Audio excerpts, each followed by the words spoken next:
Gibberpish podcast. This week, I'm fine, but it's Colin that's dying. Well, I may be slowly drowning in my own mucus. We're here to talk Gibberpish, aren't we, Dom? Yes, we are. And it's been a hell of a day for me so far. Refer to the Twitter page for my little rant about Edinburgh. I believe the wording was, and I'm quoting indirectly here, so I may mispronounce, "Get it right round you Edinburgh, you bastards." The exact tweet was, "Fucking hell, Edinburgh. New world record today. Took you 10 minutes this morning to piss me off. Fucking well done. Get it round you Edinburgh." Yeah. What went wrong? Right. We got this new tram system in Edinburgh. It's a fantastic system. It's £3 and you can ride the tram all day. But the problem is, if you get to the tram, just say the tram is meant to arrive at 11 minutes past 10. If you arrive at 10:11.5, the tram will fucking pull away and leave you. Yeah. It's a very efficient, on-the-nose system. It doesn't fuck around. It does not fuck around, as I found it this morning. It's designed to get you from point A to point B, and there are a couple of very good points along about it. It goes to the Edinburgh airport, which saved my ass one time travelling. I didn't know it went to Edinburgh airport. I knew it went close, because I'd seen parks or pick-up points close to the airport. It goes to, Ingliston, which is near enough the airport. You almost arrive, when you ride the tram the whole way there, you almost kind of arrive in the airport. Yeah. It's pretty impressive. I like it.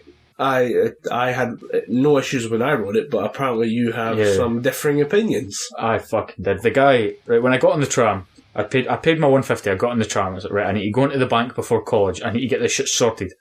So, get on the tram, the guy says, "This isn't a valid ticket." And I went, "You're fucking kidding me." And he went, "Don't raise your voice, sir, it's not a valid ticket." And I said, "They're valid for half an hour." "Oh, it's been half an hour." I said, "It hasn't. I can guarantee it has not been half an hour." Showed him the ticket, he went, "I'll give you the benefit of the doubt this time, but next time, get a valid ticket." I was like, right, don't give a fuck. Too much shit to worry about today.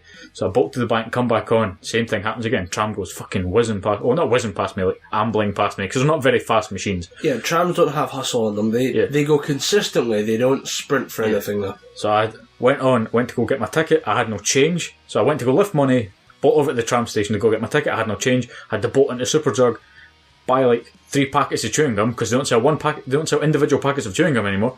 I had to buy a pack of chewing gum, bolt back out, pay for this ticket just as another one pulls up, I jump on, I'm cursing Edinburgh for the rest of the day. It took them a grand total of 10 minutes to piss me off this morning. Well done. Get it right round you, Edinburgh. So, do you have problems with transport as well, where you're not arriving at the correct time? I always arrive just as whatever I want to be on, a train, a bus, whatever, is pulling away. Yeah.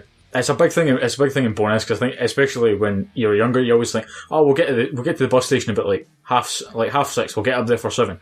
You get there 31 minutes past, and the bus is just whizzing past you. It always happens to me. Well, when I got the bus, it used to happen to me. I think that as our Bowness bus service has gotten a lot worse, I think we almost have no X19, which is the bus from here to Edinburgh, which is a central route. Many people from the area work in Edinburgh. Yeah. So you have to get your connection from here to Linlithgow to get the train or the bus, which goes directly to Edinburgh, every half an hour, 15 minutes. 15 minutes for the train, half an hour for the bus almost. Yeah. But this is the thing, we're talking about the distance over a hill, because the government or whoever won't pay for a bus to run through here every half hour, 15 minutes, the service has been completely scrapped. You just have to operate at peak times. That's all we'd want, is for somebody to show up at maybe transporting, I'd say 7 till 8:30, 9 o'clock, so you can get on a bus, go into Edinburgh, do your day's work, and then run the same bus service back towards Bowness for another hour and a half between maybe 5, 7 o'clock. Totally fine, that's what I'd want, but we have no way in hell of actually getting that. No, the Bowness transport systems are an absolute shambles, because the bus services in Falkirk are perfect. They run that shit on time consistently. Grangemouth, they run their buses quite well. It seems to just be us. There's something about Bowness that just people want to get in and out as quick as possible. Bus drivers from other areas just I want to go through Bowness, I want to make 3 stops in Bowness and get the fuck out of it. But the thing is, they don't even come through here. They just kind of maybe show up. There's one service that we regularly get, which is the 5, which is through Langley's, where the fuck that is. Yeah, Langley's is somewhere out, far outside Falkirk. It's more redneck than us. Yeah. That's what I hear, is it's Langley's, Falkirk, Grangemouth, Bowness, and then it fucks off to nowhere. Yeah. Bowness is the end stop, and we are a town of 25,000, 30,000 people. We're in that ballpark. A census is a bit outdated right now. Yeah. we need better bus services. We get the best bus you can get is the bus to Linlithgow, which is shameful because it's over the hill. Yeah, and it's they're the rivals. There's that shitty inbreeding, infighting thing with small towns. It goes back to before like parents and shit were born. Before a lot of people came to Bowness the first time, there was some stupid rivalry between Bowness and Linlithgow that still is limping on even to this day by stupid little kids that don't know any better. Yeah, you got your little youth groups running around causing shit. Yeah, the young teams was fucking hilarious. Yeah. Do you ever remember the Young Governors? The Bowness Young Governors? BYG! Yeah, it was local groups of, we call them Ned, you'd maybe call them Shavs if you're in England. Just imagine groups of what I'm going to call delinquents, because there's really no official term for this. But I thought Ned itself was an official term. Yes, non-educated delinquent, which was funny because a member of Scottish Parliament was given so much shit for using the term in the public, in a session of Parliament. Yeah, in the parliamentary session, she called a group of youths, as they were called, delinquents, and everyone... No, she just used the word Ned. So apparently using the term Ned, using delinquents would have been fine, but using Neds, because it's slang, was an issue. And you're like, fuck off, it's what we actually use, it's how we refer to these people. No one gives a shit, except for politically correct police. Yeah. But yeah, it was just... The small town rivalries are just a bunch of shit, and it's annoying that Linlithgow gets the good transport service, and they get a great one, because it goes Edinburgh, through a bunch of small towns, Linlithgow, through to Polmont, Falkirk, via a couple other small towns, Lauriston, I think, Lauriston Hill? Yeah, something like that. I think the bus service goes to there. Yeah, it goes through Polmont, Lauriston, Falkirk, and then through to Stirling. Yeah. Which is great. It keeps going on to like Bridge Allen and Dunblane and stuff like that. Yeah, it goes through like a bunch of other... That's exactly where I want to go, because it's Stirling's where my gaming club really is. If I want to play 40k or whatever. It's also where the last fucking standing HMV is in this part of the country. Yeah, except outside of the big cities, the Stirling is one of the few places that has a HMV, which is a music store for those of you not in the UK. Yeah. Really good music store. Very accommodating towards metal. The metal section is as big as the R&B section on a normal store. Yeah.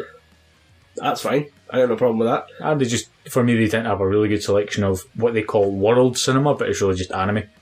Yeah, I always like the fact that it's an old Loading Ready Run joke from Commodore Hustle. They go into a store looking for an anime to try and find something to watch, and they say, "Where's the anime section between world cinema and animation?" It's fucking perfect. It's Japanese movies and animation. That's anime.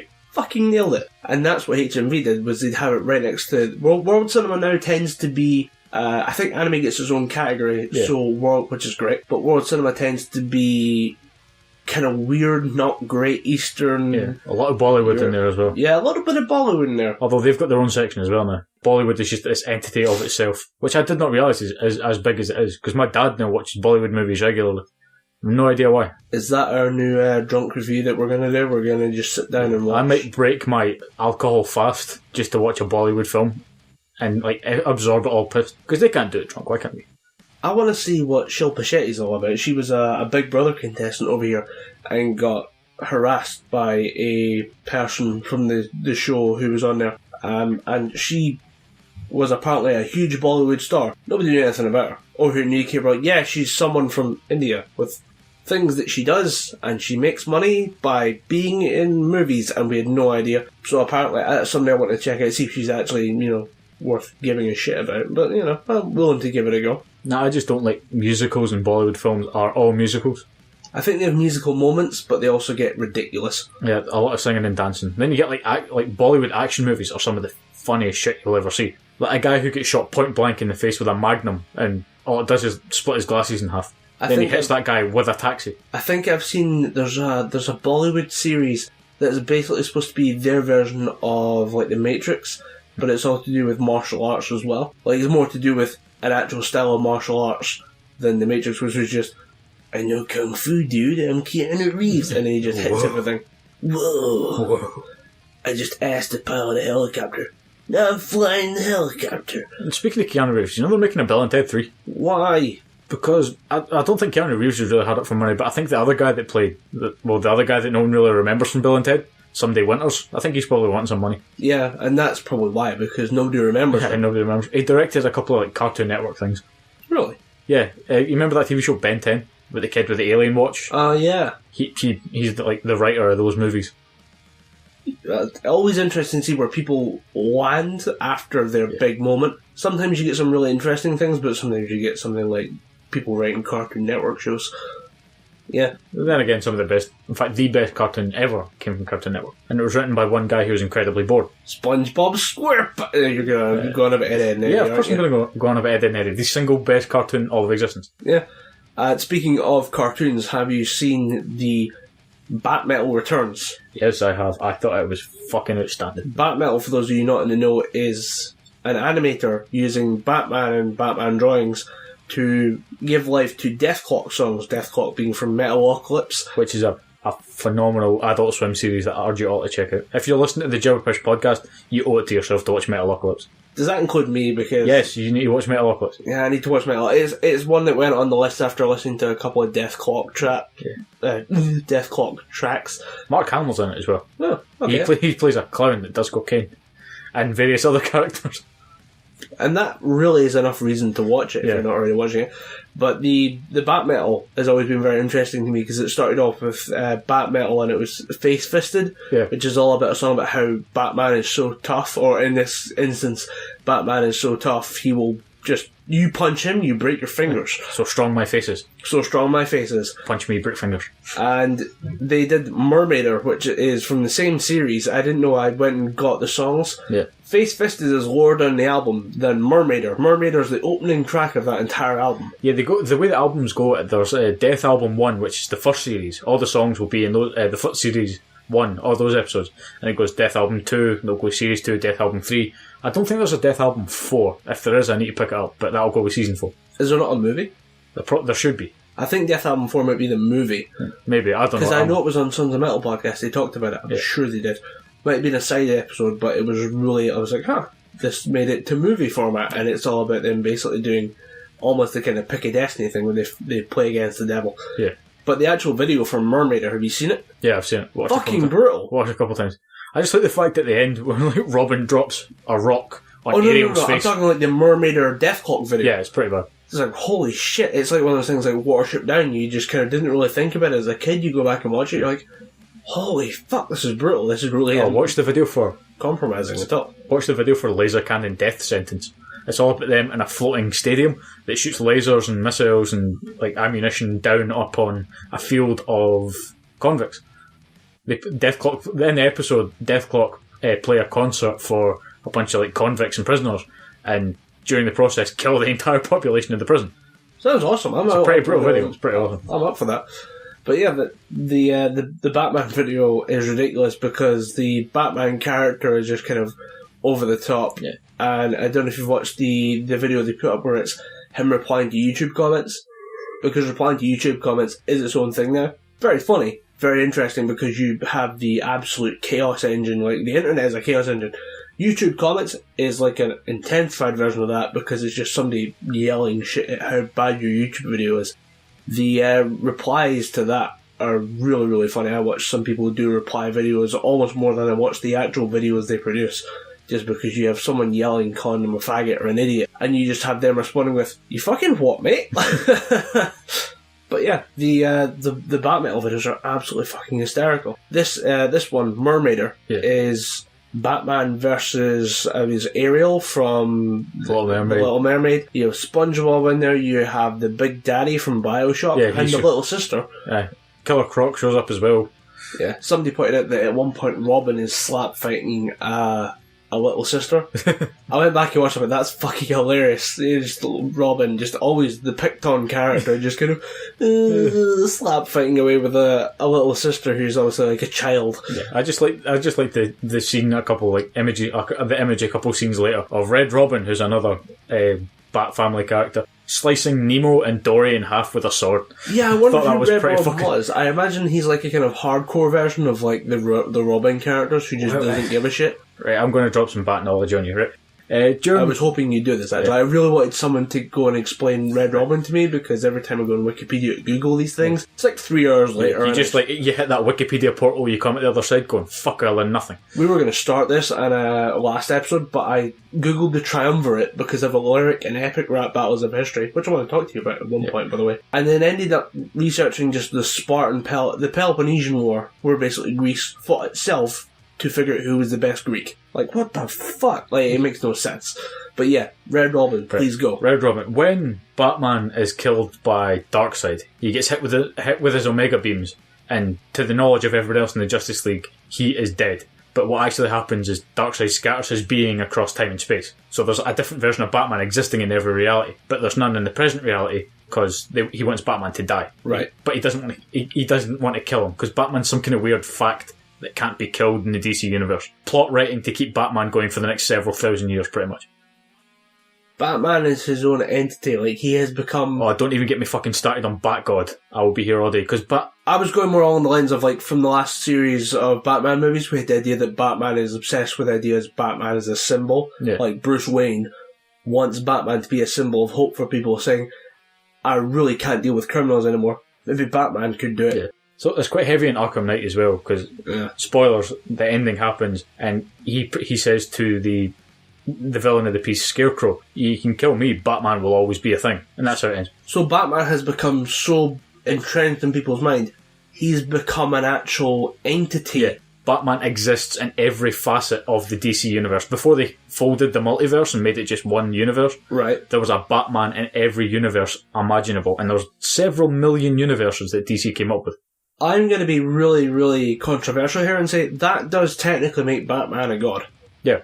If you have created a belief in yourself to the point where you cannot be pulled out of existence, I can't think of a better, metaphor or a better way of describing a deity outside of reality. Because he was killed by Darkseid, who in of himself is kind of almost a god of death, because he can kill people just by looking at them. But somehow... He's somebody who goes toe-to-toe with Superman and lasts a couple of rounds. Yeah. No, he almost killed Superman.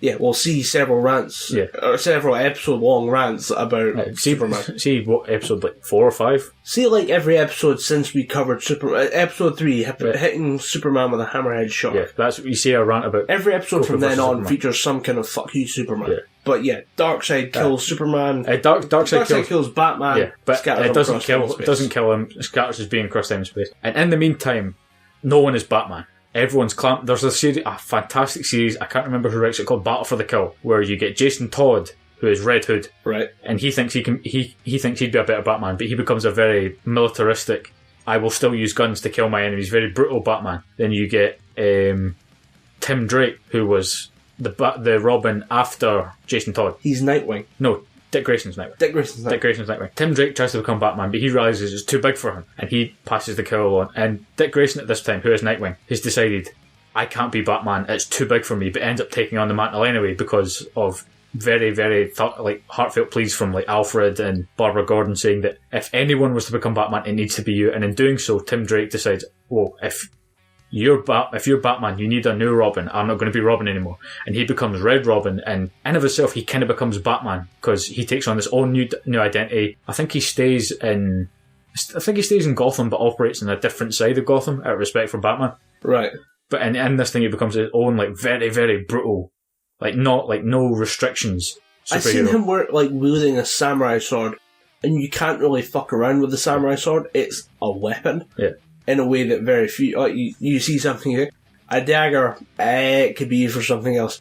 You see a samurai sword, you're like, somebody's here to fuck something up. Although he doesn't use the samurai sword in the series, but he's very brutal. If you want to see a samurai sword wielding Robin, you go to the latest Robin, Damian Wayne, who is the illegitimate son of Talia al Ghul and Bruce Wayne. I did hear about that. And he is Bruce Wayne fucking terrifying. Yeah. Bruce Wayne falls for Talia al Ghul. Some drugs happen, sperm jacking, then Damian Wayne gets cloned several thousand times, becomes a villain as well. There's the proto Damian Wayne, who's the good one, who survives and helps Batman, but then there's this other clone, I think they call him the Corrupted, right? And he just basically wears his gas mask and has a flamethrower, and he just decides to fuck everything up for Damian Wayne and Batman. If at one point those two don't fight, I'm assuming they do. Oh yeah, they do. You have to have Damian Wayne good fight the corrupted version of Damian Wayne with a flamethrower. Yeah. But then again, Damian Wayne is more brutal than any other Batman character ever. Huh. He throws, you know how they've got the batarangs that are blunt weapons? Yeah. He throws very, very sharp shurikens. I didn't know they were blunt. I always assumed that they were kind of sharp. They're mostly meant for knocking people out or slight explosives, but it's never really... It's a delivery system for something else. It's never the actual They've never really weapon. been meant to be as a stabbing weapon. Interesting. Yeah. But yeah, that's who Red Robin is, just a kind of brief overview. And there's been a couple of people taking it. Tim Drake is the main Red Robin, but Jason Todd took over the mantle for a while because he had a bit of an identity crisis. He was Red Hood. Then when he was Batman for a while. Dick Grayson put a stop to that. Then he became a character called Scarlet. Was it Scarlet? No, Crimson. And what is these people's obsession with red? Well, Red Hood. It was. I know it's Red Hood, Red Robin. Yeah, it's a continuing theme, but. I'd now think every time somebody showed up with red, I'm like, that's some kind of guy who was Robin before, and I know which one was Robin. I'm just going to go around asking questions about these three people who've been Robin. Well, I think Tim Drake still wanted to continue as Robin, but he couldn't call himself Robin. Right. So he called himself Red Robin, like Robin Redbreast, that kind of thing. In case he was sued by one of the other Robins. In case he was sued by his adopted father. I'm suing you for defamation because as a superhero, is that a thing, superhero defamation? You're tarnishing my reputation by Superman, there's always that thing in Superman books where he gets sued quite a few times. Just for legal actions, you dropped a car on my wife. Yeah, but I saved the planet. You dropped a car on my fucking wife. Yeah, it's one of those things of scale. I did stop nuclear war, but I had to kill 30 people. You should still technically be tried for 30 cases of murder. But you did stop nuclear war. Where does the moral line get drawn on that one? Like Man of Steel. You did kill almost 1 million people, but you stopped us being enslaved. Scales? Scales of justice are kind of strange at that point. Yeah. And when it comes to superheroes, I'm kind of glad we don't live in a world with superheroes, and a lot of people think, it'd be great to have an actual Superman. You think, no, it wouldn't. Would it really? I mean, I'm pretty sure in all these superhero scenarios, the Earth has to be under threat every week. Yeah. I wouldn't want the the thing from Thor, the first one that shows up. It's the Destroyer. The Destroyer, yeah, the thing designed by Asgardians to help them fight wars that was deemed too brutal for Asgardian warfare. I don't want that showing up. Giants.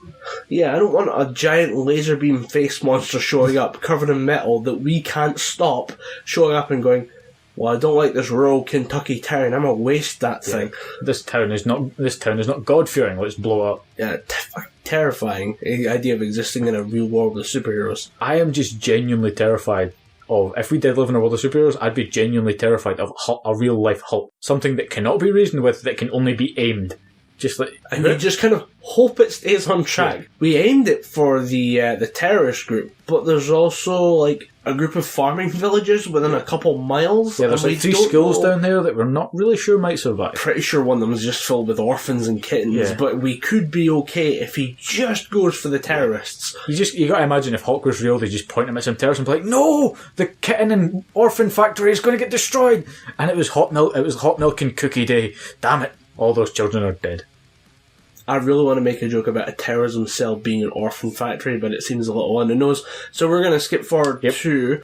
there's some stuff that we get to be fans of this week, and sometimes you just kind of sit back and go, yeah, woo, Kingdom Hearts 3 is coming out. I give a fuck. Show me. I will not be interested. Obviously, I'm a huge Kingdom Hearts fan. I've played every single version of those games, with 1.5 and 2.5 HD Remix. I've played all the Japanese versions as well. Huge Kingdom Hearts fan. I am not giving a fuck about this game until I get a release date in front of me. I made a mistake. I was going for Kingdom Hearts 3 as an example of something people wouldn't give a fuck about. I forgot you were a Kingdom Hearts fan. Kingdom Hearts fan. Half a second. Yeah. I got to enjoy the new Five Finger Death Punch album. You got to enjoy Metal Gear Solid 5. Yes, so I did. This segment be the segment of fives. I enjoyed Is this the 5th album? No, it goes Way the Fist. Way the Fist. Then you go War is the Answer. War is the Answer. American Capitalist. The Wrong Side of Heaven Volume 1 and 2, which I think I consider them separate albums. And then you have this one, number 6. Don't you have Purgatory as well, the live album? I don't count live albums. No, unless nothing new comes out of it, I don't count live albums. So this is number 6, which is Got Your 6, really enough. Yeah. And you had a complaint about Five Finger Death Punch dropping ballads. Yeah, too ballady. This album addresses your concerns by being very much the same, not quite the same thing over and over again, but this is the most consistent in tone album I've heard from them in a while, since the first album, which was just non-stop brutality. And then, well, I say brutality, somebody's going to go, it's not brutal enough. But this same kind of idea of almost kind of like redneck rock heavy metal, just kind of, and I'd say it's the most consistent in tone, and kind of fixes your issue with it, even with the more, I think there's 2 songs, Digging My Own Grave, and I got the deluxe edition, so I don't know where the cut-off is on this thing, but they had a track at the end called I Apologise, and I saw the track title, and you skim through, you go, that's a ballad. Yeah.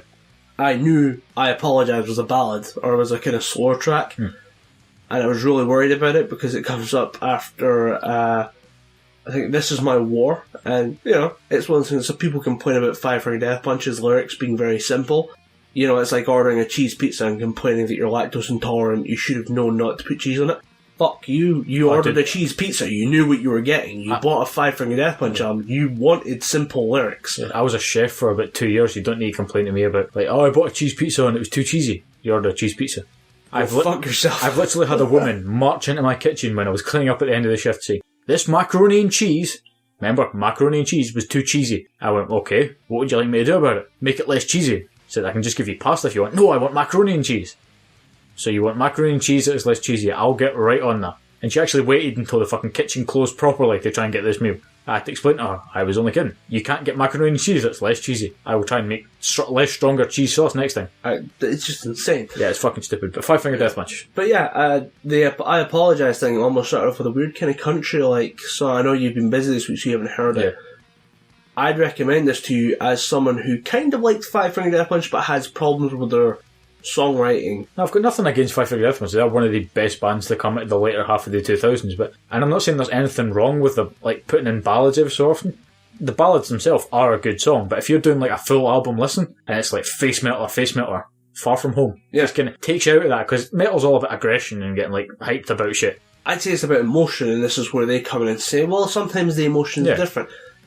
This is where something I've noticed in the last couple of years, that songwriting or album writing, songwriting has stayed roughly the same.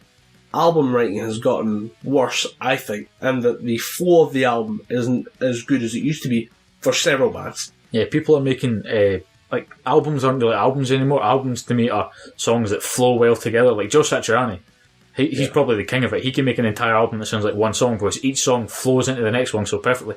People are making just collections of singles that you can listen to in any order, which is a good thing, because that's what they're looking for. But I think I know why. Why is that? Playlists. You can now there's more software, there's more bits and pieces involved in creating your sound for your thing. How many people do you know who have a workout list, who have a running list, who have a I want to do something creative list? We are taking kind of ownage of that idea that I write or I make the list of songs I want to hear when I do something. The idea of writing an album with a consistency of tone or that changes appropriately is kind of fading away. Obviously with stuff like concept albums in certain genres, that doesn't really change. Black metal albums, very, very consistent in tone. Yeah. I've been beasting Behemoth the Satanist. Fantastic album recently. But that has one consistent tone or one consistent kind of sound that keeps going through the whole thing.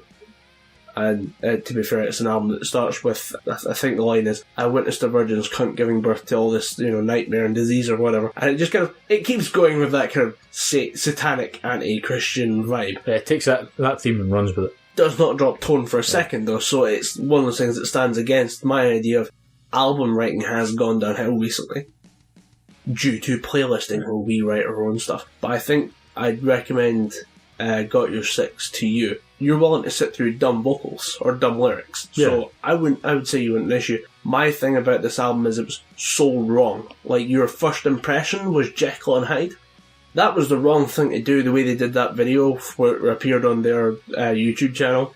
And there was like a minute intro of them just discussing what they were going to do for the video. That was so wrong. They should have just done the song or released a version of just the song, but they insisted on this minute long intro. It didn't need that. Jekyll and Hyde is a good song, and I had to argue this with so many people. The song itself is fine, but you're off balanced by the minute and a half of them discussing it, which is fine. It's they want to do that kind of shtick. There's nothing wrong with that. But if you're trying to sell me an album when I'm kind of worried about it, because these guys did a double album and then come out with another album and they haven't stopped touring. Just before this album was released, there was an issue with them on stage at a live show in like Memphis where they kind of fucked up and there was a disagreement with the band on stage and it didn't look good. And then the album comes out and I was very worried, and then they had this weird sticky intro video of the new album. This is the kind of selling of the new album to people, and you think, this was really risky, you guys shouldn't have done that. Play it safe, go with just the video, or release the full video and just the song video to let us hear the music. The music itself is fine, there's nothing wrong with the video, but the way this album was kind of sold through Jekyll and Hyde was just dumb. I'd give it the recommend. Yeah, I'll definitely give it a listen, because I'm getting pretty light on music right now. I think the last album I listened to was, the last newest album I listened to was probably, I suppose it wouldn't really be new music, it was the Deicide box set that you gave me, and I've been listening to the shit out of that. Yeah, just, that picking and choosing 6 CD collection, I think it is. Pretty fucking good tracks on that. Yeah, a lot of, again, very consistent tone. Very consistent step tone aside from, fuck God. Yeah, I'm so sick of Jesus, the whole way through. But yeah, I mean, consistent tone. I want to know if Metal Gear Solid is consistent tone, because you've been playing this and you're the only one who'd actually play it out of the two of us. Yeah, I wasn't out of choice that I played it. My brother, who's a huge Metal Gear fan, the game's been sitting there, and I thought, right, I've got a couple hours to kill before I go to do anything. I'll sit and play Metal Gear Solid 5.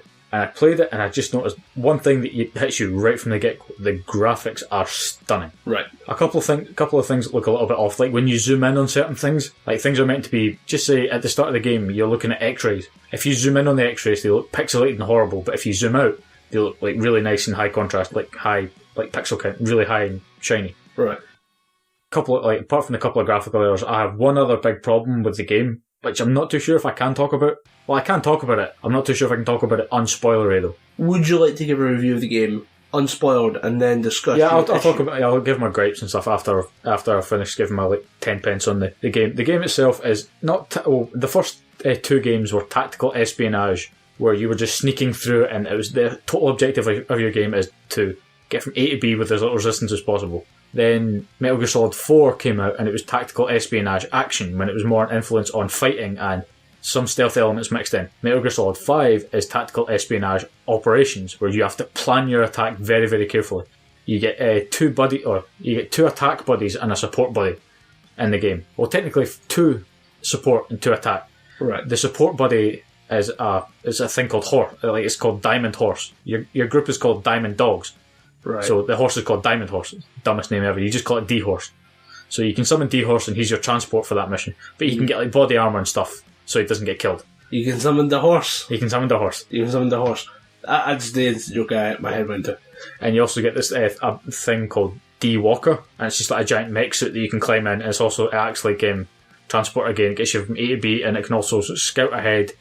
It has light weaponry, and it can also get some heavy weaponry like a flamethrower and a machine gun and a Gatling gun attached to it. But it's mainly just for quick extractions. Like if you have to go in and extract a prisoner from a certain area, you just go in, knock out the guards, carry the guy that you're wanting with the D-Walker, and just extract him from the base. Gets a mission done a bit quicker. And your 2 attacking support buddies are Diamond Dog, who gets abbreviated to DD, who's a wolf dog, who is my favourite fucking character in that game.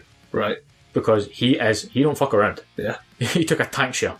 You took a tank shell? Yeah, I wasn't paying attention, and one of the objectives in the mission is to sneak into this base and steal some resources, like minor metals and fuel resources, right, and get a blueprint that you have to exfiltrate out of the place. And I didn't know that there was a tank behind me, and I sent DD ahead to scout. Because if you set him to don't attack, you can go scout an area and come back, and then on your map they'll be like, there's an enemy here, there's an enemy there. It marks all the enemies for you. And as DD was running back up the hill, a tank locked on him, fired a tank shell right at his feet, and he was knocked down for a couple of seconds. I was like, fuck, I've just killed one of the best support characters I had. He just jumped back up, was it? Son of a bitch. But I'm extracting you before this happens again. Yeah.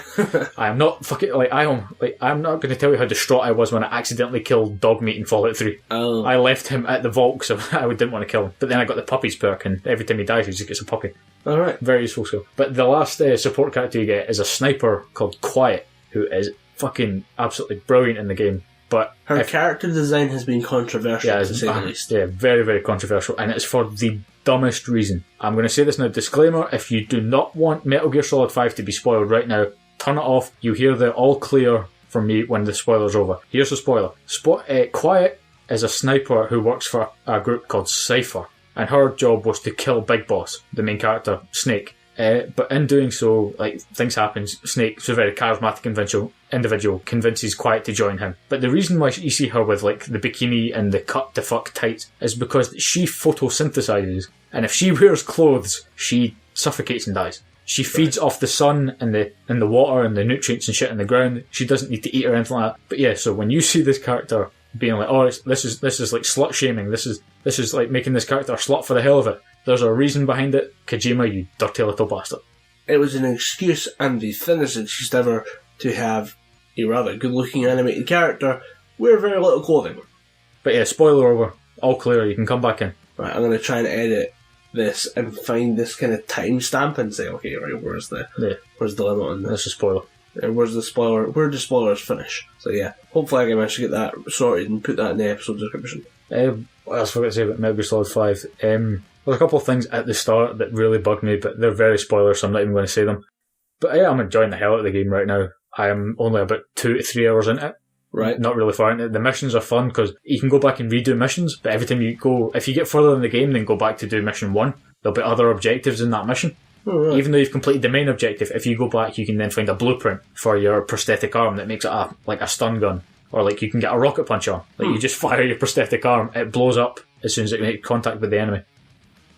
But then you don't have a hand anymore. Oh, it comes back to you. Oh. It blows up, then comes back to you. That makes sense. Video games. Video game logic. Speaking of video games, I've been watching a little bit of an Achievement Hunter Let's Play of Until Dawn, which is a horror kind of survival episodic game. It's all contained within one unit. You're not paying for it every week. You are buying the game that's split up into chapters, very movie-esque, and the main thing people know this for is because Hayden Panettiere is in it. I'm assuming that's the correct way of saying her name. Yeah, I think so. Panettiere. Yeah, it sounds about right. But the idea is that you are a group of teenagers up on spring break, whatever, spring break, up in a mountain cabin in the woods, and you are being stalked by a killer who killed 2 of your friends a year ago. Something happened where the girls were lost. 2 girls were one girl was having a prank played on her. The other girl that goes missing is that girl's sister. The guy who owns the house is the older brother of these 2 sisters. If you can't see, I roughly can guess where I think this is going. Yeah. All it relies on is the older brother getting murdered and then I'm screwed. But I'm assuming that this is all some kind of family revenge scheme. But the original party a year ago saw a guy play a prank on one of these girls. He was going to kind of seduce her, and then all her friends jump out and go, you were going to get naked. That's a problem. You want to have sex, just go have sex. Yeah. Don't really see the issue, but apparently in this kind of 90s movie-esque setting, the idea of having sex is an issue. So the girl, embarrassed, runs screaming from the room. Her sister follows her out to try and calm her down. You find the sister half a mile out in the woods, and she's just regretting everything she's done. She feels embarrassed, whatever, and then a fire appears in the background. Someone is chasing you through the forest with a flamethrower. Don't know what the fuck that is, but that's terrifying. So a kind of chase scene breaks off at breakneck pace, and it's not really much of a spoiler to say the 2 girls in the woods die.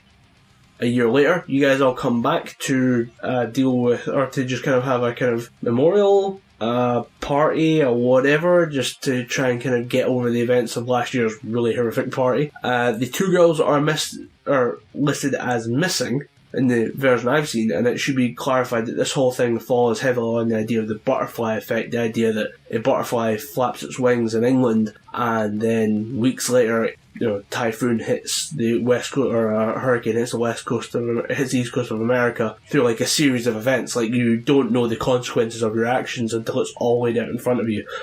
What I've seen, the gameplay looks very good, very different though. I'm used to kind of almost FPS controls, first-person shooters, action games were very kind of simple. Control the camera with the right stick, control your character with the left stick, buttons do actions, yada yada yada.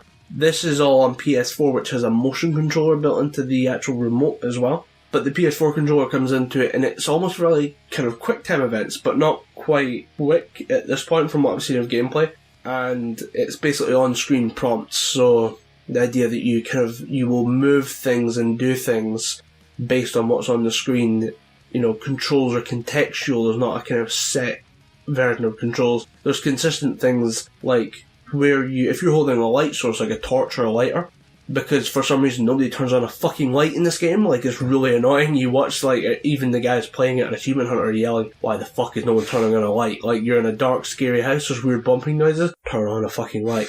The only light we've seen in the game so far burst when you appear in the room. Because fuck it, horror movie. Yeah, stupid like horror movie tropes about like if someone gets trapped, the immediate reaction is to run upstairs. No, run outside and keep fucking running. Yeah, the people who ran outside and kept running last time fucking died. Yeah. So almost kind of understandable that someone would run elsewhere. But there's a bunch of like dumb horror movie cliches. Like there's a false setup for a jump. There's a false setup for like a jump scare or something like that. There's just various like you are finding the entire, not to really go for like a really old school cliche, but the murders happened on ancient Indian lands.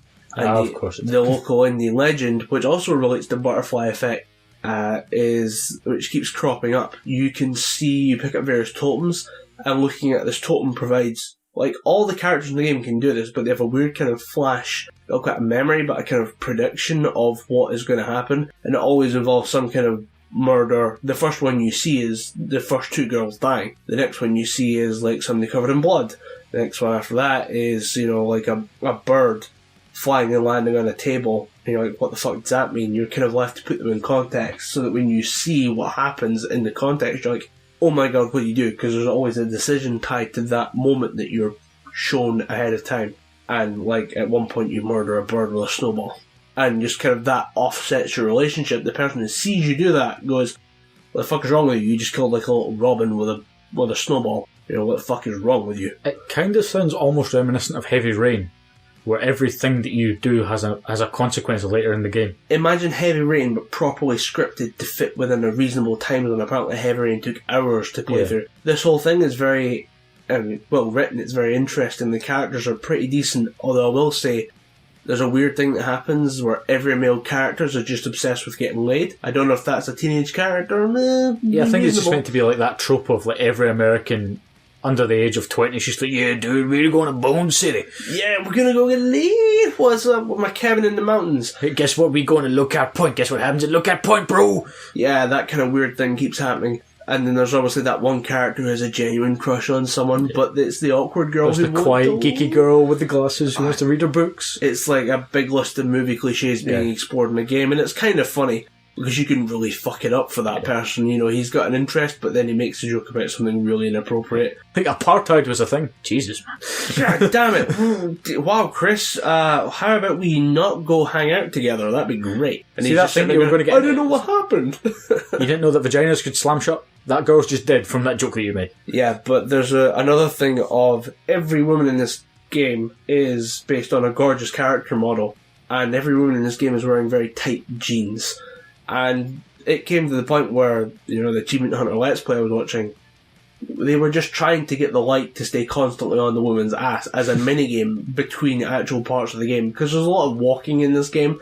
It's supposed to be pacing for the actual narrative of these people walking through the woods, so they have time to have a conversation, but they're just walking through the woods, and they would just sit and shine the light on the woman's ass because it's a weirdly well rendered ass. And it's a shame that so much effort has been put into this one thing when it could have been put elsewhere. But it looks very polished, very specific, and I think it's due to the fact that you would have a 10-hour game, and it's the idea that this 10 hours is going to be as damn close to perfect as they can get it within the system, which is fine, because recently gaming has had a problem with shit games being released, broken games, damaged slightly, but a lot of broken games. Look at you've got Arkham Knight. That game came out on PC and it was pegged to be the best looking Batman game ever. Then it came out on the PC, it had half-assed rendered textures. Batman's cape would be wrapped around his head for the first 10 minutes of the game. Batarangs wouldn't show up on screen because obviously they're tiny little blunt projectiles being thrown through the sky, but they wouldn't show up. It would just be Batman throws his right hand forward You just see the effect of the Batarang spinning round, but you wouldn't actually see the Batarang itself.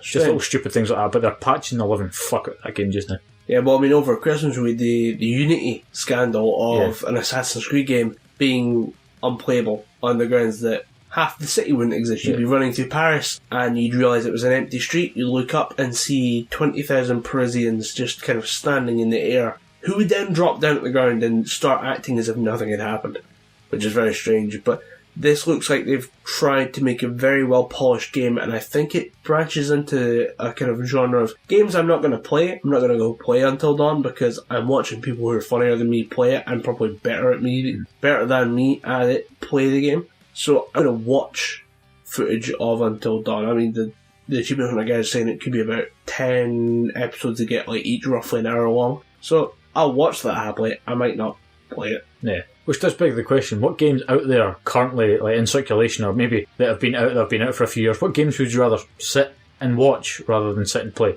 Because for me, the three that spring to mind are any RTS, because I suck at RTSs, but they look awesome. So I'm gladly, and seeing, like, people's strategies. Five Nights at Freddy's, it looks a good game, but I can see me getting bored of it very, very easily. Yeah. And the third one would just be any form of Call of Duty. No, sorry, not Call of Duty.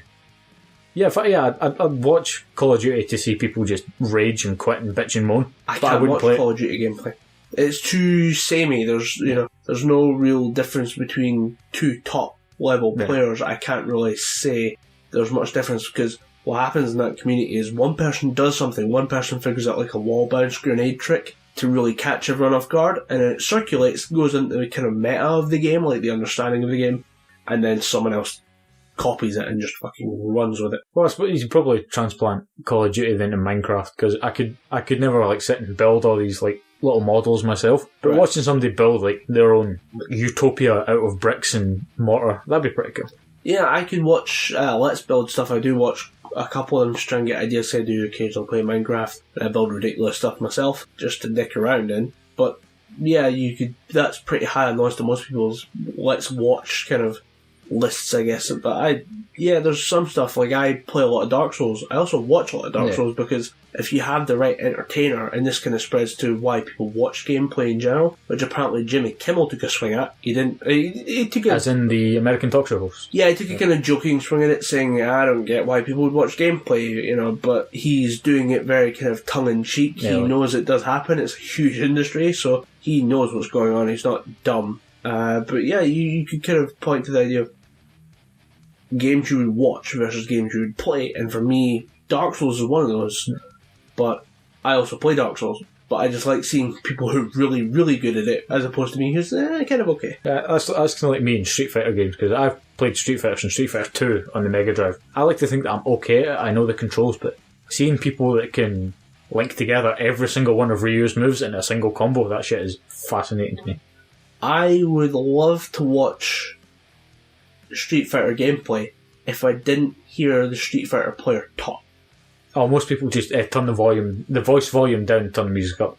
Yeah, I'm okay with watching, I'd love to watch a really good Street Fighter match without any commentary. Just watching the two characters being played at their best, kicking the shit out of each other. Oh, I thought you meant like the character voices, like you wouldn't hear Ryo go, Hadouken! No, I don't want to hear the player voices. Character voices I could, live without. I don't really give a shit. But if I was watching really good gameplay, I'd watch a montage of, really good Ryu beatdowns. Ryu just walks in and just whoops the shit out of every character. I could watch that. I wouldn't listen to the people playing the game, because I have no interest in the game. But I'd love to watch somebody beat the shit out of somebody else. Like Mortal Kombat, I'd love to see... Scorpion's a bad example, because everyone just goes for the get over here joke. Yeah. I'm so bored of that. He's so broken in Mortal Kombat X. To the point that him and Sub-Zero are two stupidly broken characters. When I played it at my cousin's house, I played with Predator, because he's a downloadable character. Right. Fucking awesome character. He's what they call a keep away character, which means he has a lot of projectiles when he keeps you away keeps you away with his projectiles, then does a quick dash in, does some quick combo, then goes back to doing keep away. He's mainly all about projectiles. But once you break through that guard, he can be pretty badly beaten up because he's not as heavy as other people. But with him, he's got his little discus that he can throw low, and he's got a spear which he can throw high. Scorpion's, I think it's called his chain. I think there's a name for it. It's like Scorpion's tail or something like that. Right. The little blade that he shoots from his wrist. that goes mid and cuts through both of them. So if there's a combo where you go, you'll do discus low, spear high, wait for them to hit, you dash forward, and you do like your like bread and butter combos. Scorpion can just cut straight through that teleport and just like wall bounce continually, shooting fire at you. It's fucking annoying to break through. You basically have to out-cheap him. So you basically go Liu Kang, shoot his fireball a couple of times, teleport, bicycle kick, lather, rinse, repeat. But yeah, the thing is, I would love to see that happen. Like, to see the gameplay be so broken, and then watch someone try and figure out a way around that.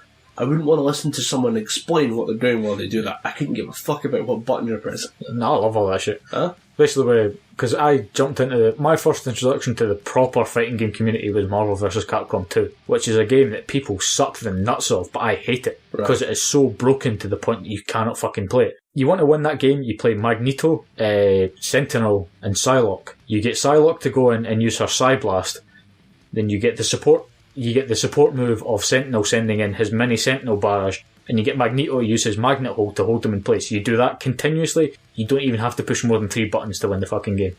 I do not play that game. If I play anyone, it's Marvel vs. Capcom 3, because it is arguably the most polished out of the 3. And it's got more characters. More better characters that I'd actually want to play. See, that's the thing, the idea of a well-polished, well-balanced game can be really interesting. That's why every time like a new Dark Souls comes out, the first thing that comes up is the game is somebody finds the way to break the game, and then the community reacts with the game's fucking shit because it's broken. And you sometimes can't test every combination, especially with an RPG where there are so many variables. When there's so many different like types of damage and so much different weapons, so many different like forms of weapons, it's kind of hard to sift through all of them and find what's causing a certain bug. Yeah, well, not even a bug, but just the idea of certain combinations being almost unbeatable. But then with a fighting game, the community demands such polish. Yeah. If you released a broken Street Fighter game, you'd have fucking riots. It was like when Super Smash Bros. 4 for the Nintendo 3DS and Wii U came out. There was characters in that were so broken you could not play against them.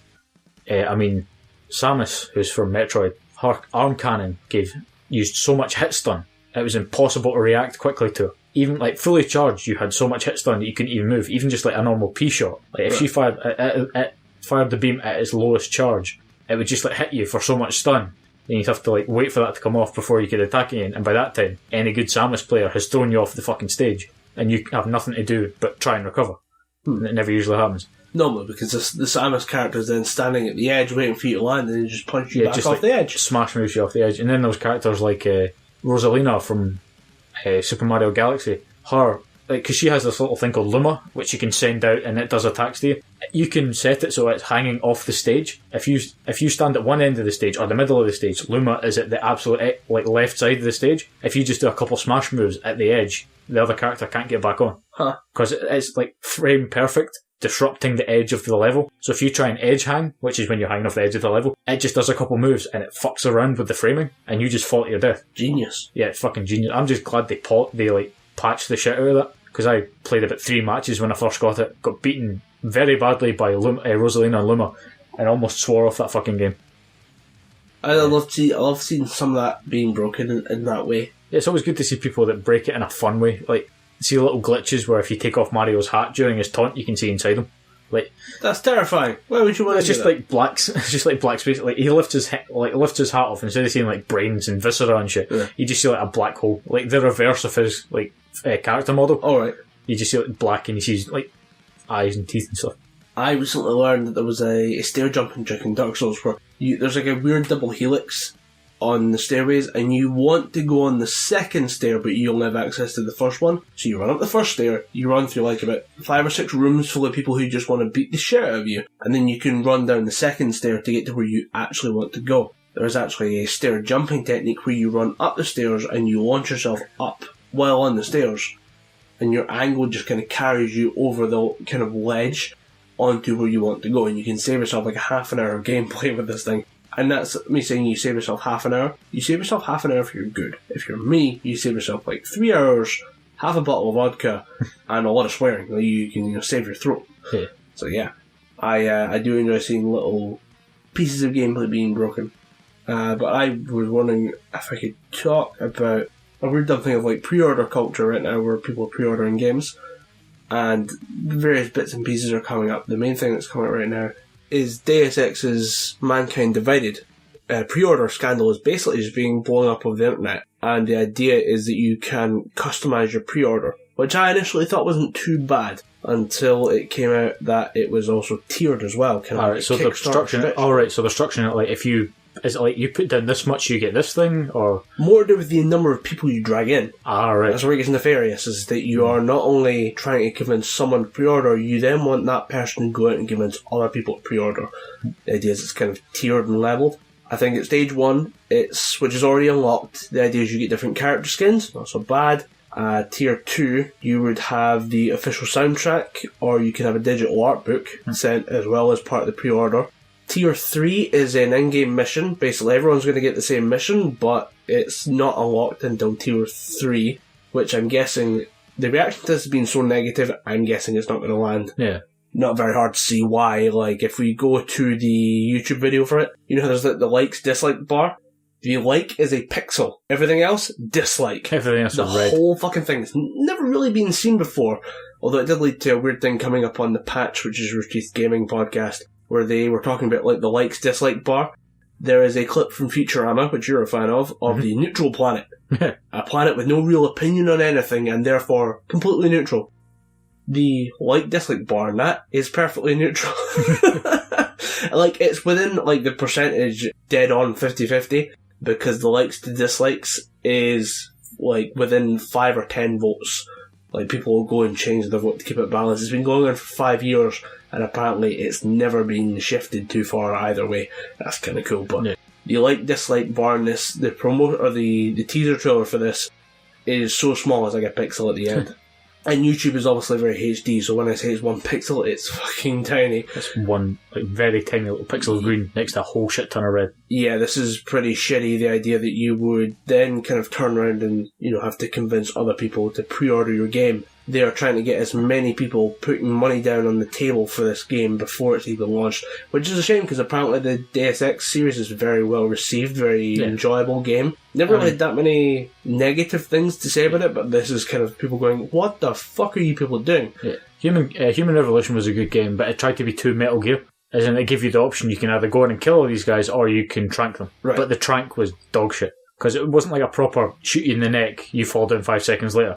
It was a charging stun gun, so you had to hold it down for 10 seconds, run up and jab them in the neck. Right. 9 times out of 10, by the time you sprinted up to by the time you ran up to the enemy, you'd let go of the charge. So you had to sit there for like 10 seconds again and charge it up, and by that time they'd done a full 360 and were pointing an M16 in your face. Yeah, it doesn't seem... It seems like one of those games where they try and do too much and it breaks a little bit. It did try and do a bit too much, which is weird, because it was a really short game. It was about 6 hours max. Still pretty worth it because you can get it about £10 now. It's not an expensive game. Worth a look if you're interested in the series. Yeah. And this seems to have kind of blown back in the developer's face. My main kind of flag on this one was when it said that Tier 5, which was... By the way, all these tiers are hypothetical. There's no real value attached to any kind of stage. Like, there's no like saying, at 10,000 pre-orders, we'd do Tier 2. And then at 15,000, Tier 3, whatever. There's no values attached to these. They're all just kind of, when we say it's there, we'll do Tier 5. Tier 5 unlock, which is the top level, the game will release 4 days early.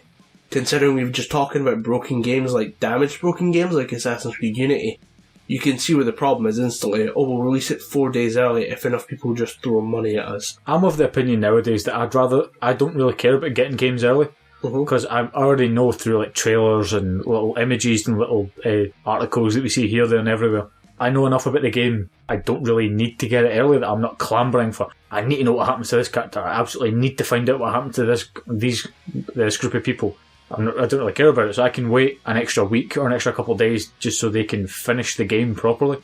Right. So there's no little bugs. We're now older, we're now more patient. Yeah, definitely. In theory. But yeah, until Gears of War Ultimate Edition comes out, in that case you'll be waiting at your door. It's already out. The Ultimate Edition? I thought it was on pre-order. No, it's out. People were playing it already in America. Fuck. Well, Gears of War 4 then, you'll be waiting at your front door. Gears 4, I'll be sitting there waiting for it, and I was really tempted. The whole PS4, Xbox One argument is kind of drawing even now. Yeah, it's kind of petering out. Although, I know I was a PlayStation fanboy like last year. I always favoured the PS3 over the Xbox, but Xbox has kind of got the one up for me because they have the backwards compatibility. They're now totally slutting up to try and get you in the door. Yeah. because they are been having their ass handed to them. I'm sure we've discussed this before. Yeah, we have. But the PS4 has been kicking the Xbox up and down the market. Yeah, definitely. But the Xbox One releasing now in like a kind of various elite stages as well. Yeah. I was looking at a company that do gaming laptops and gaming PC, or they do gaming laptops for portability. They also do accessories, and I looked at the prices for the controllers. It's about 70, 60 quid-ish, roughly, for the UK store. Not too bad. The Xbox New Elite console controller is about 150. Yeah, those things are fucking expensive, but that is meant to be the best controller that you could ever play a console with. To be honest, I've played with an Xbox One controller. I prefer it, because it reminds me of the old Sega Saturn controllers, which is a deep cut for most people. Deep cut reference to one that I don't even get. Oh, I love the Sega Saturn. A lot of good games in that, but the controller reminds me of the old Sega Saturn controller, and it's just like the Xbox One. I think it might get to the point where it is. If it keeps on going the way it is going, releasing really good titles, like the more platinum games we get on it, the better. If it keeps releasing more exclusives, I think it might elevate itself to just above PlayStation, where PlayStation's going to clamber to catch up, but they can't really, because people will be buying Xbox Ones knowing they can play their old Xbox 360 games on them. People will just have to go, oh well, I'd only buy it for this game, but I can't play my PS3 games on it, so I'll hold off on the PS4 for a wee while. The thing is that the PS4's already got its sales. It's already kind of made its money back. The Xbox is clamouring to play catch-up, and we see that kind of acceleration as success, but they're really just trying to draw a level. It's kind of like DC and Marvel, because Marvel Cinematic Universe is very well established now. DC are only making theirs now. They're going to get a foot in the door with Batman vs Superman, but they're still going to be playing catch-up. Marvel are playing as Usain Bolt. They're doing fucking laps of the world right now. DC are kind of playing, what was that other Jamaican guy that no one really paid attention to because of Usain Bolt? He was just about as fast. In theory, he is as good. Yeah. They have been working comparatively together for years. Now it's just Usain Bolt's time to shine. So to scale, everyone seems worse. They're on the same level, but DC's runner is just not even out of the fucking changing rooms yet. He's still lacing up his fucking shoes. He's still like, wait, we're going? What the fuck? Like, he didn't realise the game was on. My coffee's still on, man. For fuck's sake. I want to get something to eat before I go out running. Yeah, but that's the only thing I could really think of. Like, Marvel is like two big companies that really duking it out. One of them is kind of winning, but I don't know for how long. I couldn't really say that PS4 is definitely winning just now, but I couldn't say that Xbox are going to pull away in a couple months' time, because they could have a major flop, or they could fuck up royally.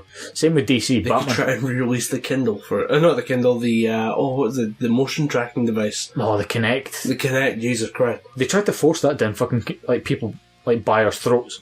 Because when they got it out, they said, oh, we'll get this new immersive AR experience with the new Xbox One Kinect. People used it for about 5 minutes, then Microsoft kind of done a revolution on it and said, yeah, let's make the Xbox One without the Kinect. People are not wanting it. Yeah. People were breaking the Kinect and using it for other things. Yeah, people were using it for motion capture, which is quite cool. Yeah. But yeah, back to what we were talking about originally was the idea that you can have a really shitty kind of launch for Deus Ex Mankind Divided, and then I'm probably going to have mentioned it as Human Revolution before, but Mankind Divided is kind of tanking right now because it has just been so badly received. Yeah. So yeah, I just wanted to know what you thought about that. I'm guessing you're the same kind of fucking hell. Yeah, just like people like pre-order bonuses are done best is when you give them a little extra something that they wouldn't normally buy, but it's cool enough that they want it anyway. Like with Majora's Mask, the Legend of Zelda Majora's Mask, which came out for the 3DS. About 2 or 3 months ago, like maybe early June, early July, it came out that fantastic special edition. But the pre-order bonus was you got a Skull Kid figure. Right. It's a really, really nice, very well sculpted Skull Kid figure. That was a good pre-order bonus.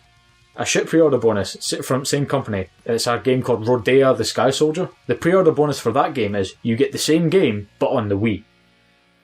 You're buying a Wii U title, but then you get the exact same game. It was a Wii U title. I thought it was like a Nintendo 3DS. No. Like 3DS, I was like, that'd be kind of cool. Yeah, you play it at home, play it there. Yeah, you can play it portable. That would have been cool. That would have made sense. Like, buy the Wii U title, you get the 3DS version for free. I'd have been on board with that. But no, you buy the Wii U version, which you can play with the Wii U tablet and the Wii U game controller. You also get, for pre-ordering it, you get the Wii edition of the game, which I do not see the fucking point in. How many people are going to play a Nintendo HD game? Because Nintendo's all a bit like bright, like very bright primary colour. That in HD translated very well. Really nice looking games. Who's going to want to play that at lower resolution with a shittier controller?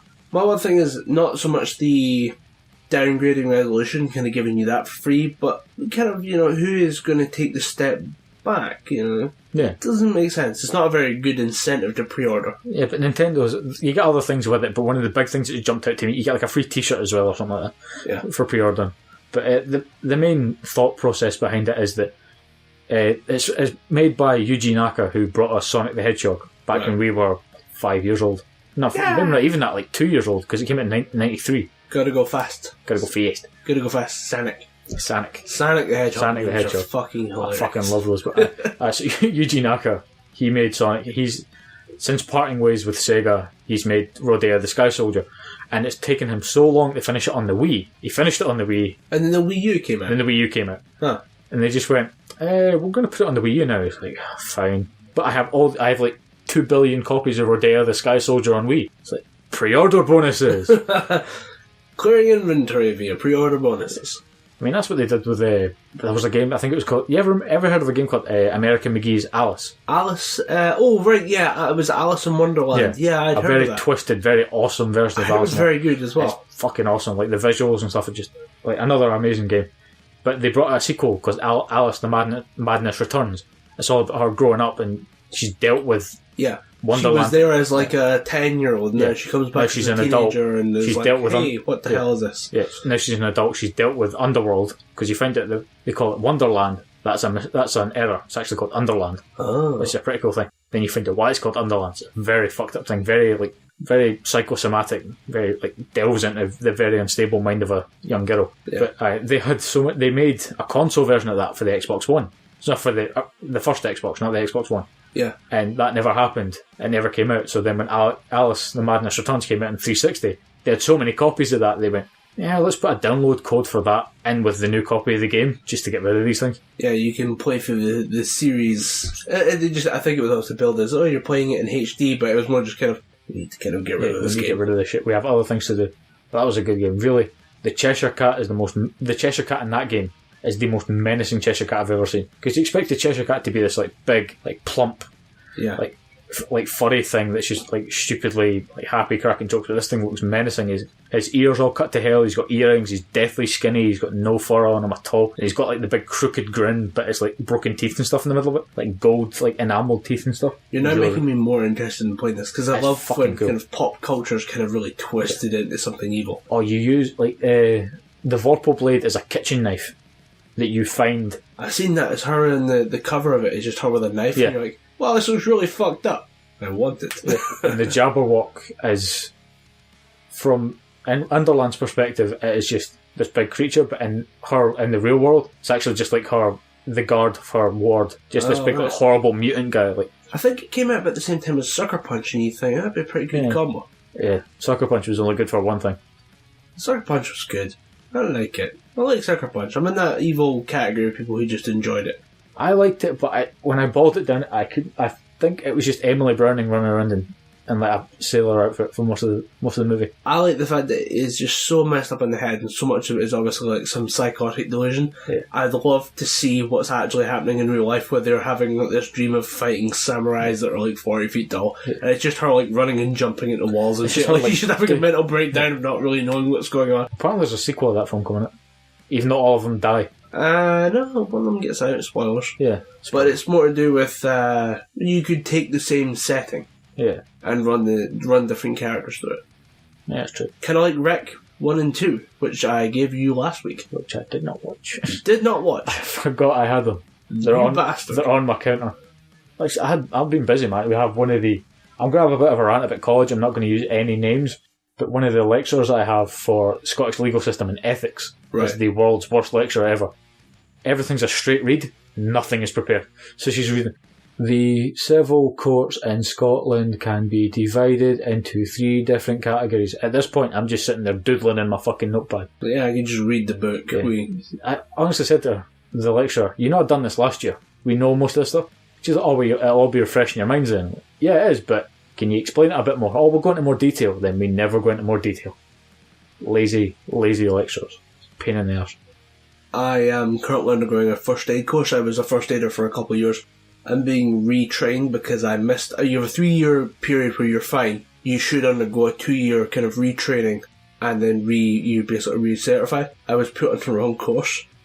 I've been put on for like a 2 quick like courses, like 3 hours each, and this course is like the assistant. I would be the main first aider, someone else is the assistant. The course I'm doing is for the assistant right now, and I'm going to go and get it changed. But yeah, having stuff told back to you, you go, I know all of this. I did. I done this last year. Yeah, so I'm often talking to people in the class about how we should be moving people. Like we're doing the resuscitate, like the kind of safe position you can leave someone in case you're worried about them. They're unconscious on the floor. You come and you find them. The recovery position is what it's called. You can leave that person in the recovery position, and they should be fine to stay there. If they're unconscious for like 10 minutes, they're not going to choke on their own tongue. They're not going to vomit, whatever. But yeah, I'm redoing a lot of this, and yeah, having the wrong. I'm being taught the wrong course. You're being taught the course wrong. Yeah, almost. It's just a weird thing of when you're having to go through something again. It's kind of boring. I was warned about this. One of my lecturers did say it's going to be, you're doing this for the first 3 weeks. You will just be doing the same thing over and over again. So just feel free to read your notes and take down anything new, because we have like 6 questions to do, and it's all about like how many sheriffdoms are there in Scotland. Yeah. This is the stuff we got told to do last year in the first week. I have the answers, like the exact same answers. Yeah. I just hand them in and like, look, it says 2014. I am that fucking good. I guess your shit a year ago. When I was taught this the first time. I was taught this first time. Because it actually gets to the point where when she ever asks the class a question, she'll go, can anyone answer this? That didn't do the NC last year. I'm just like, hand down. I have to sit here and listen to you people. I actually have a weird kind of legal gaming story, just a kind of crossover between your job and your passion. Yeah. Is obviously it's not really going to be new. The idea that people are on the internet and will be paid to advertise certain products or certain groups and services and whatever. The gaming news culture channel called Machinima, which is a group of gamers who produce online content about video games, whatever. Were approached by a company on behalf of Microsoft to cover the launch of the Xbox One, which is fairly standard. You know, you'd have people playing it and they want to try and get their foot in the door as kind of saying, we need to sell our product to people the way it's being consumed. Like, nobody is watching television to learn about video games. People watch YouTube to learn about video games, and now Twitch streamers and stuff like that, vloggers, the online media is as powerful when it comes to selling products as the television. Television adverts in the UK have gotten shit. I'm not going to really fuck around on this one. See last week's episode for a rant on fucking TV adverts. Yeah, just absolute bollocks that you can put on television is just not convincing you to buy anything. Yeah, it's going to force the pennies out of lesser-minded people's wallets. Yeah, and the various companies are now approaching online personalities to sell their product. Machinima were approached by Microsoft through a second company, and were asked to sell the Xbox One through what's called the influencer program. Now, that is the most malicious sounding thing I've ever heard. It sounds very sneaky. Like, if you heard that the military was having an influencer program, you'd be running screaming saying, someone protect the children. And yeah, it's been known about for a while. I'd say about a year ago I heard about this the first time, and it was really not discussed much. It was more just kind of the case is in progress, we'll see what happens. Now, the FTC in America, the Federal Trade Commission, is officially kind of handing out its slap on the wrist. Basically, Machinima was caught not quite falsely advertising, but misleading. And this is where it becomes weird, and the misleading is based on the fact they didn't disclose anything. So you were basically, as part of the influencer program, you were told to announce that you were going to do a video featuring Rise, Son of Rome, which is one of the launch titles for the Xbox One. And you would be very positive in your video about the game and the Xbox, and that the video would last 2 minutes or longer. Now, many of you might be unfamiliar with how certain videos for video gaming work. It's relatively about 10 minutes a video sometimes. Yeah, 10 to 15 minutes or something, you usually see them. 5-10 minutes is pretty average length. A 2-minute video basically just being very positive. You were only supposed to paint Microsoft, which is weird that they say paint Microsoft in a positive, not paint the Xbox in a positive light, but paint Microsoft as a bigger company in a very positive light. You would then do the video of Rise, Son of Rome, again, 2 minutes or longer, very positive, have a couple features that you want to talk about, being very, generous about the Xbox, which is a decent enough system, and then you were given money. You were paid to do this. So this is not exactly uncommon, but the problem becomes they weren't disclosing that this was an advertisement campaign. That's where the legal issue comes in. So they were just doing it as almost a free pimp for them? Wasn't free. Huh. Microsoft were paying through this second company to Machinima, who would then pay their employees. They kind of independently subcontract. I don't think anyone from the main Machinima offices was involved. There's a couple of channels, and we're going to play a guessing game where you can try and guess how much these people were paid for this. But it's just one of those things of, you have to disclose that what you're doing is paid content. Like, if we were ever to do a discussion on a certain thing, and then we would say, oh, by the way, this episode is sponsored by so-and-so, we couldn't then sit and go, like, if there's, like, razor companies are quite big on sponsoring podcasts, we can say, Dollar Shave. you know, my favourite thing is to just shave with a great razor, and I have friends of this company. We would have to say, we have a paid advert here, we are sponsored by this company, and if, from an ethical point of view, I would use the product first. I would try it out and say if I'd actually support that campaign of advertisement, and whether or not I'd go forward with it would be based on whether or not it's a good product or not. But that's me. Yeah, plus I don't think we need to worry about sponsorship deals and shit yet. Yeah. We're about like 170 followers away from getting sponsorship deals. But they had it was all just to do with the fact that this wasn't disclosed. You should at least say, we are playing Rise Son of Rome this week because Microsoft is sponsoring our content this week. And most people generally don't have an issue with it because it's a chance to look at a game, as long as you're being fair. Yeah. If you're just blindly sucking the dick of a company that's paying you money, people are going to call it out instantly and notice it. Some channels can do this really well, some people don't. I know that Twitch streamers can occasionally do sponsored streams. For example, they have they'll say, I am doing this because I'm being sponsored by a headphone company. I am, as part of the stream, going to give away 3 sets of headphones. We're going to do this with the full kind of clarity that you'd expect. Normally in a YouTube video, you have like the tags for the YouTube video, so it's easy to search and it'll come up during requests. And one of those things that's kind of become standard practice, and it's become a standard practice since this has kind of really come to light, is that you would include the idea that you would include ad in it. I know that there's some companies that will actually, if they're tweeting out a link about content they're creating as an advertisement, they will put hashtag ad in it. Yeah. Rooster Teeth do this. I know that they do. They did a kind of weird video, the idea that Hansel and Gretel would be lost. I would use Domino's cheesy bites, like little kind of balls of little pizza balls. Oh, like garlic dough ball things, but with cheese in them. Yeah, but almost like your full pizza. Like kind of like you'd have dough, you'd have tomato, and you'd have cheese in it. Yeah. I'd be okay with it. Yeah, it just seems very greasy. If you get it right, I reckon it'd work.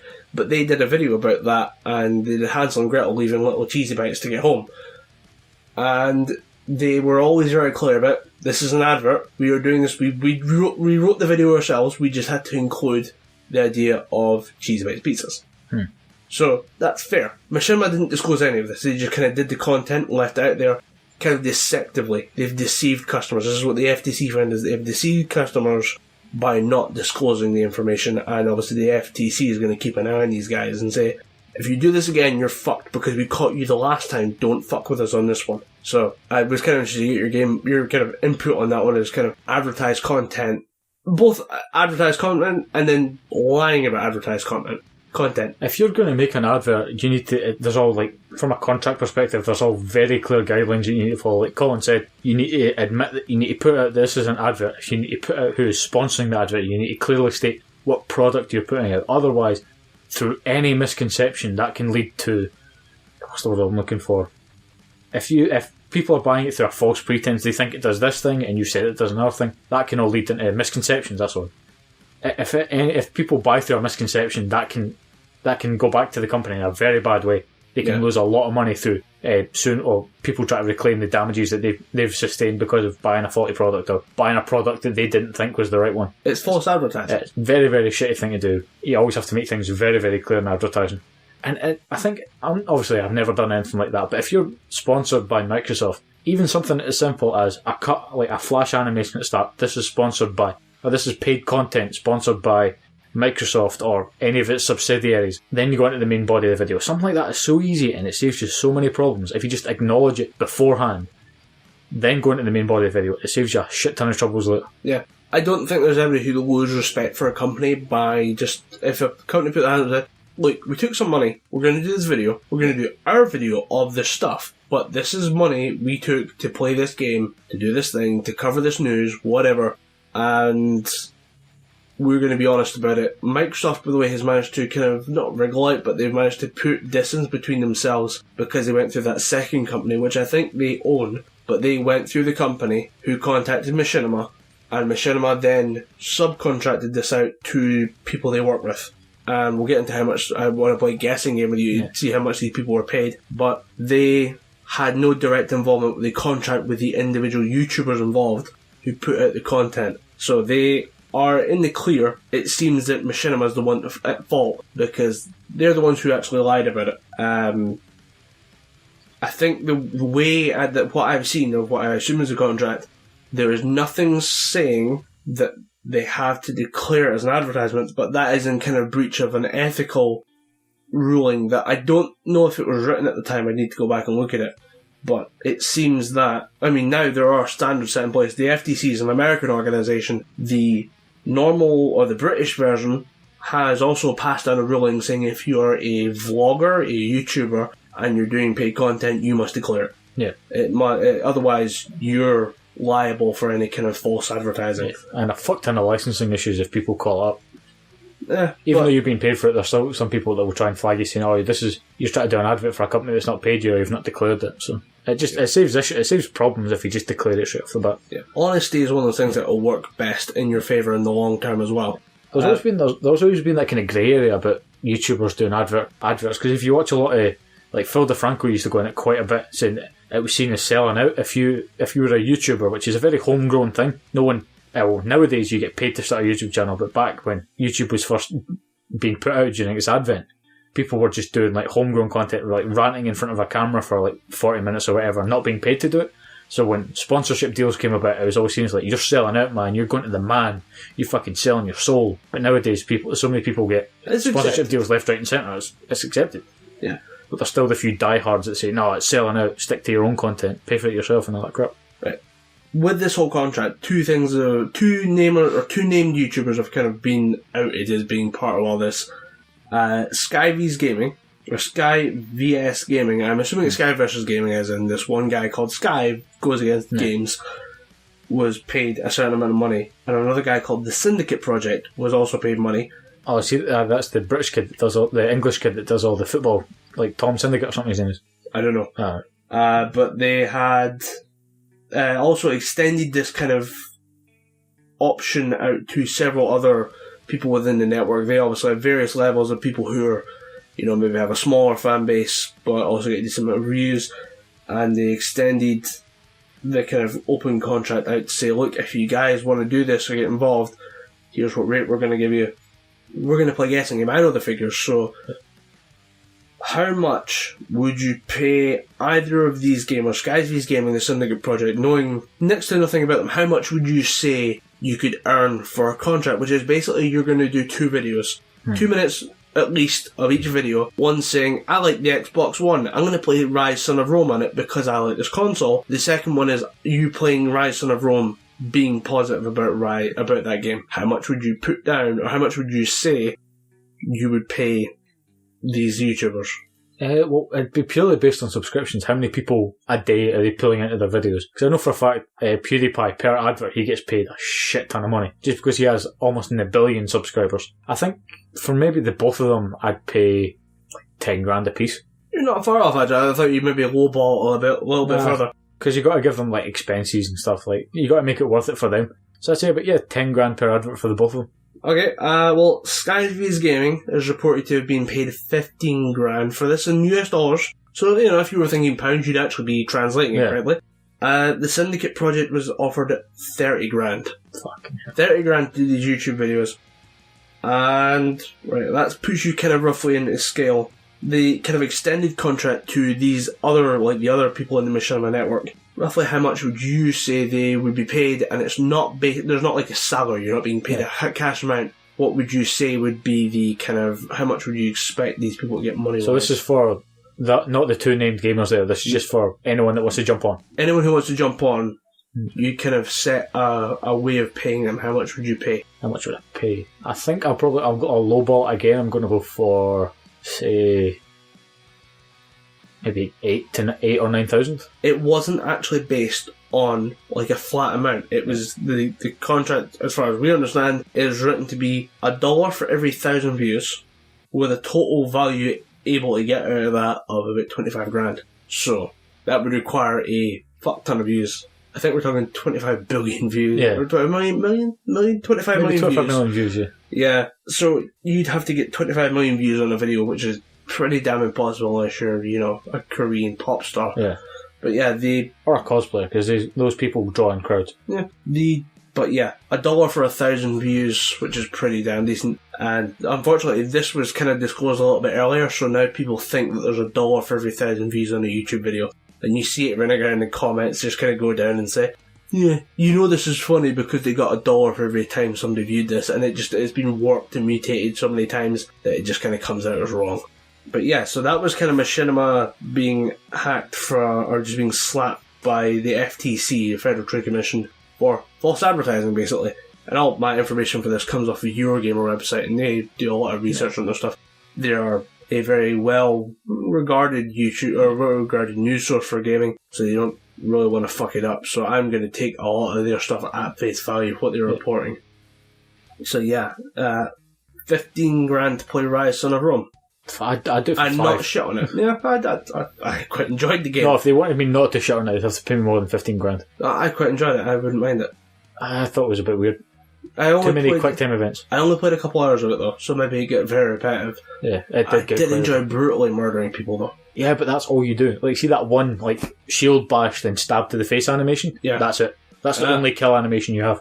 That's fair. I like a bit of variety. Over the course of like a 10-minute YouTube video that you'd make, I don't know how many times you get bored of that, or the gameplay you'd make, or the gameplay you would do to capture that footage worth. I don't think you get bored of stabbing people in the face. So 15 grand for that, I could do that. Yeah, I could do that. But like I said, if they wanted me not to shit on it, they'd have to pay me at least 20. So yeah. If you do want to try and contact us to whore ourselves out, yeah, you could do that. And Twitter, you could go at Gibberpish, or you could go to our email address, which is gibberpish@outlook.co.uk. I thought it was outlook.com. I'm now worried. We'll correct it and make sure it's in the show notes. And I'm now worried about forgetting my own email address. So if you want to contact us, you can do it there. But I think we'll call the episode to a close. And I've been Colin Graham. I've been Dom Anderson. And we've been talking complete Gibberpish. Complete Gibberpish. Complete Gibberpish. Complete Gibberpish. Complete Gibberpish. Complete Gibberpish. Complete Gibberpish. Complete Gibberpish. Complete Gibberpish.